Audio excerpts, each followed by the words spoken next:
जी माशाल्लाह माशाल्लाह, शेर के वोटर, बुजुर्ग, बच्चे, औरतें, सब लोग माशाल्लाह शेर को सपोर्ट कर रहे हैं।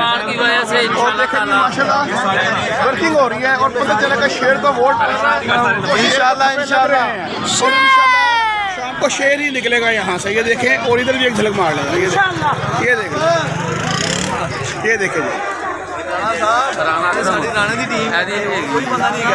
चलिए निकल गया, मैं रहिएगा। ओके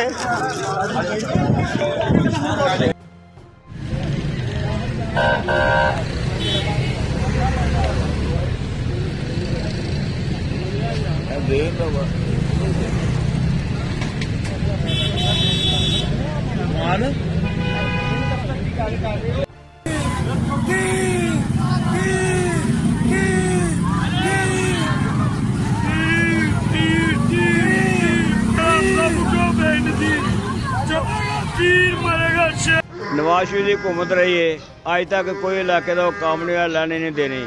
ਜਦੋਂ कोई मसला होंदा उदों बाहर भज जाता, उदों कहता जी इत्थे तो कागजां दा शेर है, तो बाहर जाके भेड़ भी बन जाता। सैल घट गए इत्थे लोग सैल खा के जो दो गोलियां खा के सैल पूरे कर लेंदे ने, उहदे सैल नहीं पूरे होए। जे यह कर्मा वाला नया पाकिस्तान वाला ने बिल्कुल ही सत्यानाश करता है कि वह कित्थे लै गया, चीनी कित्थे लै गया, गरीब का जीना मरना भी हराम कर दिता है। गरीब का इस टाइम मरना जाना वह भी बड़ा औखा हो गया। समझ लगी इन्होंने खुदा का खौफ होना चाहिए, कोई मसला होना चाहिए। तो नवाज शरीफ ने जो किया सारिਆਂ ਨੂੰ पता है। ਅਸੀਂ ਹੈਗਾ खुल के पीपल पार्टी हमायत कर रहे हैं, तो पीपल पार्टी वोट देंगे।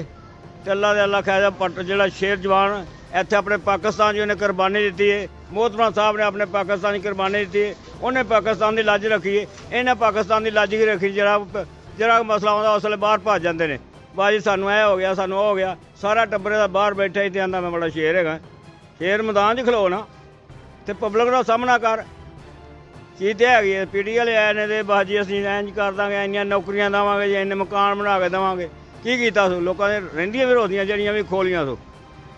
तंग तो तंग गरीब पिया, ना कोई दुकानदार है। मैं माड़ा दुकानदार है, सवेर का वेला बैठा, 10 रुपये अज तक सेल नहीं की। कितों बच्चों पालना है, की करना है? यदि जान रोंदा है सारी दुनिया ही, पूरी दुनिया की जान रोंदा ही है। नया पाकिस्तान सानू पुराने पाकिस्तान चंगा सी।